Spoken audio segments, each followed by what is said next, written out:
Señora, estoy muy apenado al conocer la trágica muerte de su hijo en Linares y quiero enviarle la expresión de mi más profunda simpatía.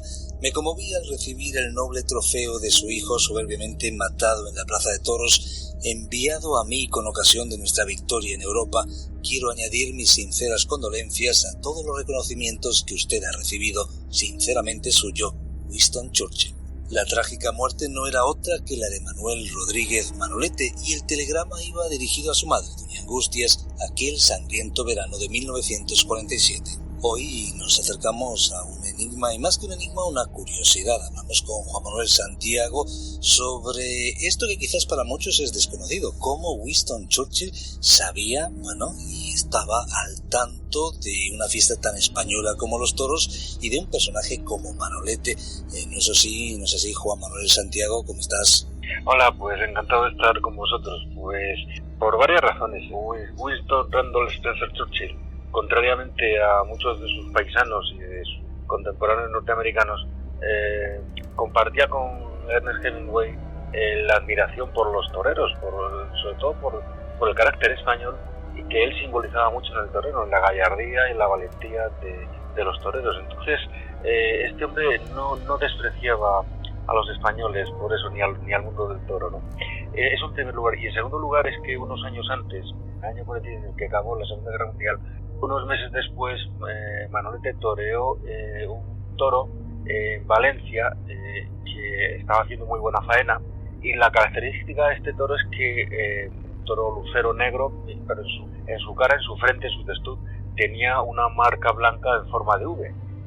Winston Churchill salía en muchas de sus fotos haciendo el signo de la V, signo de la victoria, sobre todo durante la Segunda Guerra Mundial, y fue algo característico de él, el hacer la V con los dedos de la mano, haciendo referencia a la victoria. Entonces, la faena que hizo Manolete fue muy buena, pero al entrar a matar, pues no estuvo diestro con la espada, tuvo un pinchazo, media estocada y luego 4 descabellos, y gracias a eso lo que iba a ser una faena tremenda de orejas y rabo y demás, pues se quedó en una vuelta al ruedo, con lo cual el toro quedó intacto, y su criador, el ganadero Martín Escobar, pues decidió disecar la cabeza del toro, y con ocasión de la victoria de los aliados en la Segunda Guerra Mundial se lo envió a Winston Churchill, en parte entre el apoderado de Manolete, quizá por supuesto con el visto bueno de Manolete, y con el ganadero, pues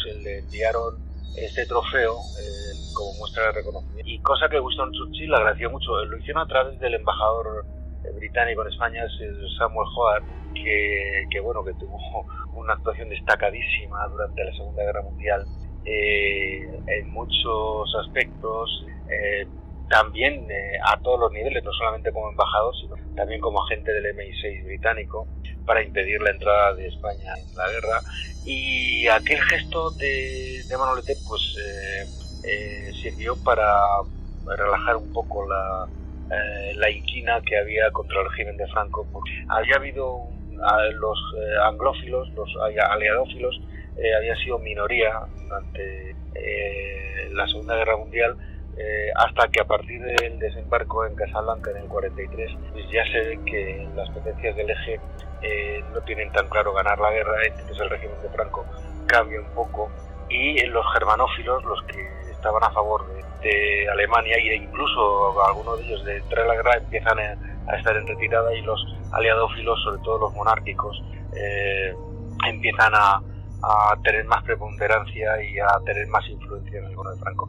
Y aquella iniciativa de Manolete pues estaba dentro de la corriente aliadófila, es decir, de darle una palmadita en la espalda a los aliados y a Gran Bretaña en particular. Pues así hablamos de ese obsequio, de esa cabeza de perdigón que fue enviado a Winston Churchill, y que tanto gustó, con esa V en la frente, con esa V de victoria. Hablamos de años importantes, y nos podríamos preguntar qué podían tener en común dos personajes como Manolete y como Churchill. Pues la forma de enfrentar la vida. La forma de enfrentar la vida, tanto de uno como otro, es de hacer frente a las dificultades y de pelear para ganar, a muerte. El discurso de Winston Churchill ante el Parlamento británico, diciendo que solamente podía ofrecer sangre, sudor y lágrimas a su nación, desde antes de comenzar la guerra, su oposición al régimen nazi, el llamar la atención, incluso en la época del primer ministro Chamberlain, llamando al rearme, llamando a plantar cara al régimen nazi, mientras que había una posición de entendimiento con el régimen nazi, tanto en Francia como en Inglaterra, le hacían un tanto visionario, pero estar muy convencido de sus razones. Manolete era igual. Manolete transformó el arte del toreo, fue maestro para muchos toreros y eran gente pues con mucho criterio, gente creyente en sus convicciones. De hecho, Manolete protagonizó un incidente en la Plaza de Toros de México. Se negó a torear porque cuando llegó allí, en honor a él como español, habían puesto la bandera española, pero la bandera que habían puesto era la de la Segunda República. Y él, como no estaba de acuerdo, dijo: cambiáis la bandera y ponéis la que es oficial en mi país, o yo no toreo. Aquello creó una tensión importante y las autoridades mexicanas pusieron la bandera oficial de España, que es la actual, no la republicana, no la de la Segunda República, y entonces él toreó. Era un hombre muy firme en sus convicciones, incluso en aquella España nacional católica, tan nacional católica, pues él tenía un amante, Lumpesino, y la tuvo hasta el final. Hasta parece ser que cuentan las leyendas que estando casi agonizante pues allí en el hospital donde falleció, su última voluntad era casarse con ella, y la familia, el entorno cercano de Manolete no la dejó pasar, pero bueno, eso queda un poco en el mundo de la leyenda. En cuanto a Winston Churchill, pues su decisión de pelear hasta el final, hasta la muerte, aunque fuesen los únicos, dejó. De hecho, en un momento Gran Bretaña se quedó sola frente a Hitler.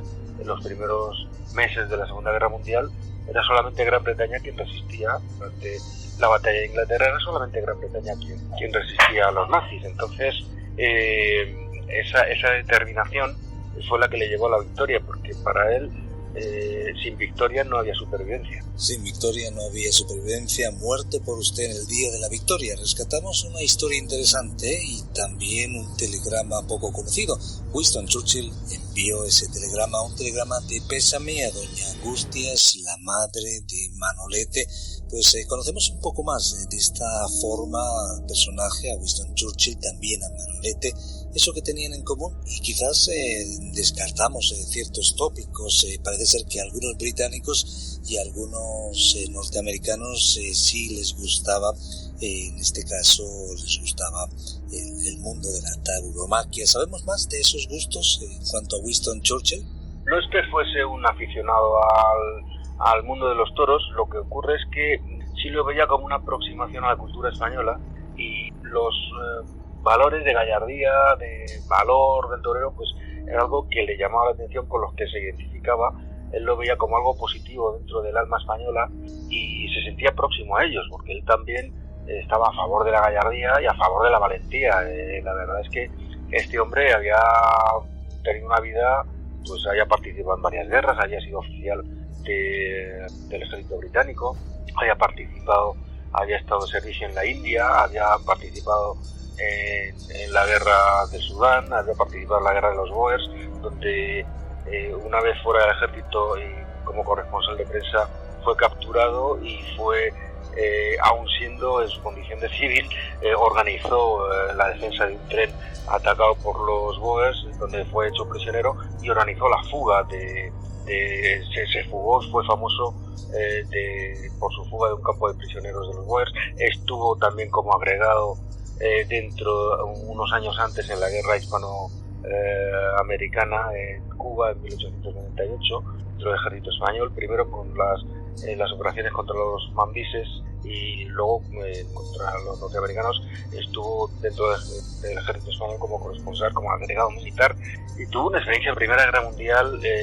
Dentro como Lord del Almirantazgo, fue el que diseñó la campaña de Galípoli, que acabó en desastre y llevó a su dimisión, pero era un hombre arriesgado, dispuesto a asumir riesgos, y posteriormente tal es así que llegó a ocupar más puestos de responsabilidad en gobiernos posteriores, con Asquith y con Chamberlain, y cuando la cosa se puso dura, ya cuando amenazaba la Segunda Guerra Mundial, tomó una posición muy decidida de oposición en los años previos a la Segunda Guerra Mundial. En los primeros años 30 tuvo una oposición decidida contra el régimen nazi, denunciando la atrocidad que eso suponía. Por supuesto, también aceptó una alianza coyuntural con el régimen soviético, pero también lo tuvo entre ojos y también estuvo contra el régimen soviético. De hecho, al final de la Segunda Guerra Mundial tuvo un proyecto y llegó a proponerle a Roosevelt rearmar al ejército alemán y lanzarlo contra la Unión Soviética, porque veía que los nazis ya estaban derrotados, no eran ninguna amenaza, pero que la amenaza que se cernía era el régimen soviético, con lo que después él mismo bautizó como telón de acero en Europa. Él fue el que dijo que ha caído un telón de acero sobre Europa al término de la Segunda Guerra Mundial, cuando muchos países de Europa cayeron bajo regímenes de influencia soviética. Pues así terminaron las cosas. Tampoco le iría muy bien hablando de victorias democráticas al terminar la Segunda Guerra Mundial, pero eso será tema para otro día, también como la misma figura de Manolete, toda una figura mediática en aquel tiempo, y ya en agosto de 1947 aquel Miura islero mataría al hombre y agigantaría la leyenda de un torero con el que había que hacer testamento cada vez que se compartía cartel con él. Como él dijo antes de morir, qué disgusto se va a llevar mi madre. Pues muchas gracias, Juan Manuel Santiago, por acercarnos a dos vidas tan dispares, pero con elementos comunes como Winston Churchill y Manolete. Hasta pronto. Hasta ahora.